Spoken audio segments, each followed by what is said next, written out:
আমার খুব পছন্দের একটা হাদিস।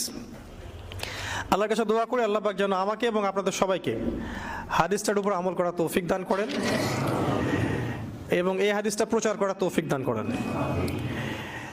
সহিহ মুসলিমের 9 নম্বর হাদিস আর মিশকাতুল মাসাবিহ যে বইটা আছে এই বইটার 2 নম্বর হাদিস। হাদিসটার নাম হচ্ছে হাদিসে জিবরিল। হাদিসে জিবরিল বা জিব্রাইল যেটা আপনারা বলেন। রাসূলুল্লাহ সাল্লাল্লাহু আলাইহি ওয়াসাল্লাম, আমরা নবীর নাম শুনলে দরুদ পড়ব, তিনি একদিন মসজিদে ঠিক এভাবে বসেছিলেন আর তার আশপাশে সাহাবায়ে কেরাম রাদিয়াল্লাহু আনহু এভাবে ঘিরে ধরেছিলেন। এমত অবস্থায় মসজিদে একজন ব্যক্তি প্রবেশ করলেন। আমি অল্প করে বলছি, শর্ট করে বলছি, অনেক লম্বা হাদিসটা। এমত অবস্থায় একজন ব্যক্তি মসজিদে প্রবেশ করলেন। প্রবেশ করে একদম নবী সাল্লাল্লাহু আলাইহি ওয়াসাল্লামের হাঁটুর সাথে হাঁটু লাগিয়ে দিয়ে বসলেন। তাহলে কিভাবে বসলেন? তাশাহুদ আত্তাহিয়াতুর সময় আমরা যেমন করে বসি ঠিক এইভাবে বসলেন, নবী সাল্লাল্লাহু আলাইহি ওয়াসাল্লামের হাঁটুর সাথে হাঁটু লাগিয়ে দিয়ে, এবং নিজের 2 হাত আল্লাহ রাসূলের 2 উরুর উপরে রাখলেন। টিচার আর ওস্তাদের বসার আদবটা বুঝতে পারছেন? অবশ্য উনি বসে বলেন নাই রাসূল সাল্লাল্লাহু আলাইহি ওয়াসাল্লাম একটু তাকান, একটা ছবি তুলি, উনি এটা বলেননি।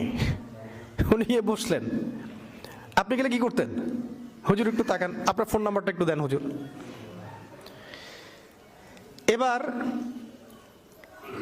তাকে প্রশ্ন করছেন, ওই ব্যক্তি রাসূলুল্লাহ সাল্লাল্লাহু আলাইহি ওয়াসাল্লামকে প্রশ্ন করছেন, ইয়া মুহাম্মদ, বলছেন ইয়া মুহাম্মদ, হে মুহাম্মদ সাল্লাল্লাহু আলাইহি ওয়াসাল্লাম, আখবিরনি আনিল ইসলাম, আখবিরনি আনিল ইসলাম, আমাকে ইসলাম সম্পর্কে বলুন।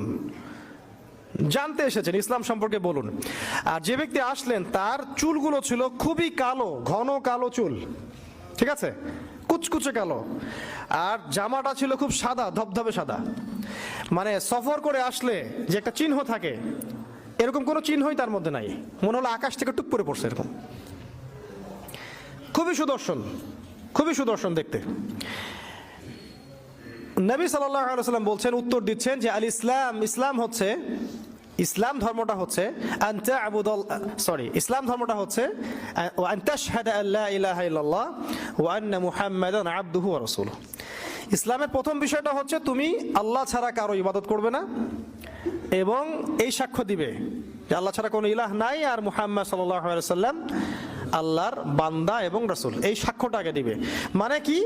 মানে হচ্ছে তুমি আল্লাহর সাথে শিরক করতে পারবে না, আল্লাহর তাওহীদের উপর থাকতে হবে আর রাসূলুল্লাহ সাল্লাল্লাহু আলাইহি ওয়াসাল্লামের সুন্নাহ